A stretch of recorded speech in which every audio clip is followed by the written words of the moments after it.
Cold, dark. The gray clouds blanket the sky as a freezing sensation enwraps my skin. The pouring and hazy fog makes navigation nearly impossible. It feels like I'm moving through a dream. Or maybe a nightmare. And then I walked into the theater and watched Return to Silent Hill. Now, you might have thought that I was describing the movie in that intro bit. No, why would that be describing this film? No, the weather has just been pretty rough lately, with a whole bunch of ice and rain making it pretty hard to get to the theater. I remember when it was originally announced that Konami was making a film adaptation of Silent Hill 2, my initial response was, well, that's gonna suck, because unlike other video game adaptations, Silent Hill 2 seems physically impossible to adapt into anything that isn't a video game. And it seems especially hard for a movie that's not even 2 hours long. But I go into everything I review with an open mind and decide to see if Return to Silent Hill could prove me wrong. So how is it?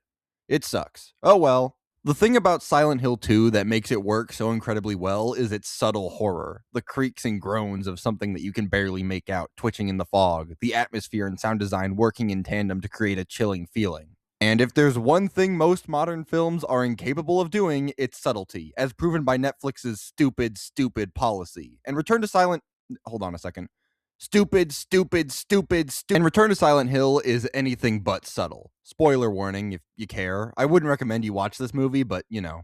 The story follows James Sunderland, who has that thing where the last letter of his first name and the first letter of his last name are the same, so you have to do an awkward pause in between, but also gets a message from his girlfriend, not wife in this one for some reason, Mary, telling him to come back to Silent Hill, which would be normal if she wasn't dead. So, James, not just assuming that this is some prank mail like any normal person would, heads to the town to find it covered in an eerie fog with strange monsters roaming the now empty streets. Along the way, he meets some of the remaining townsfolk, and I think this is the first thing I want to discuss when talking about how unsubtle this movie is. In the original game, the people you meet behave in a way that gives off an unnerving feeling. They act strange, but in a natural way, like people broken by their time in Silent Hill. In this film, the residents are reduced to being just generic, creepy characters. The creepy woman with long hair, creepy girl, etc., which more closely resemble vampires than people, with gray skin and dark eyes that comes off as trying too hard to be scary. In fact, that's a good way to describe the whole movie.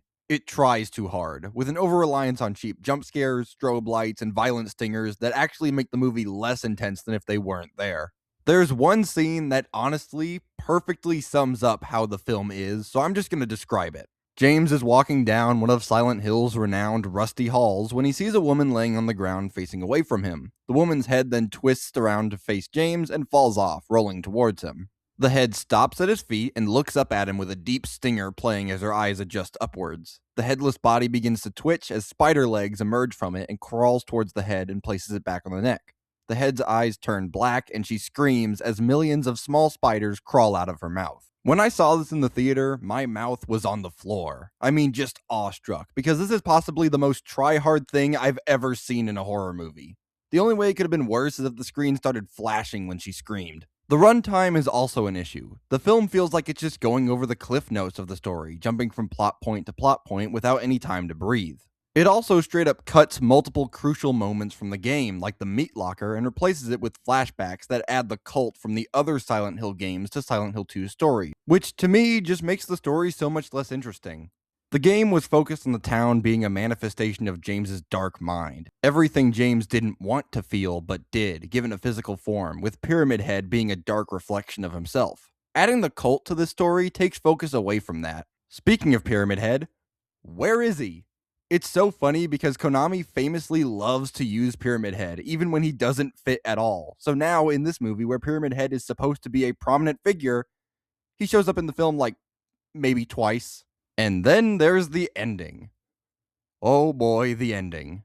Silent Hill 2 has multiple endings, none of which are considered the quote-unquote real ending, but obviously they can only pick one, right?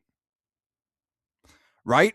Well, the film ends with James driving his car into the lake and, well, doing what people do at the bottom of lakes, and it looks like the movie is going to end there, but then the movie actually ends with James happily reunited with Mary in a way that I guess is either saying the movie was all a dream, or he's in heaven, or it's a loop or something, none of which are good options. It's an ending that wants to have its cake and eat it too, with a dark, depressing ending and an ending that's all sunshine and rainbows, and it just doesn't work. I honestly would have respected the film more if it shows the ending where it's revealed a dog was in control of everything. At least then it would have been a joke ending to a joke movie. Return to Silent Hill is bad. I would come up with a more creative way to put that, but it doesn't deserve it. I tried to think of anything I liked about it and came up with, well, at least it looks like Silent Hill 2, but the more I thought about that, the more it hit me. This film barely understands what makes Silent Hill 2 work, but it looks like it.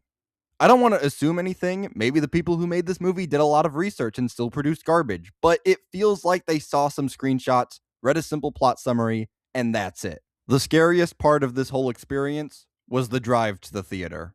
That's all I got for now. The next review should be High Guard, so if you're interested in that, then be sure to like, comment, subscribe, share with your friends, and hit that bell icon to be notified for whenever I make a new video. Okay, that's it. Bye.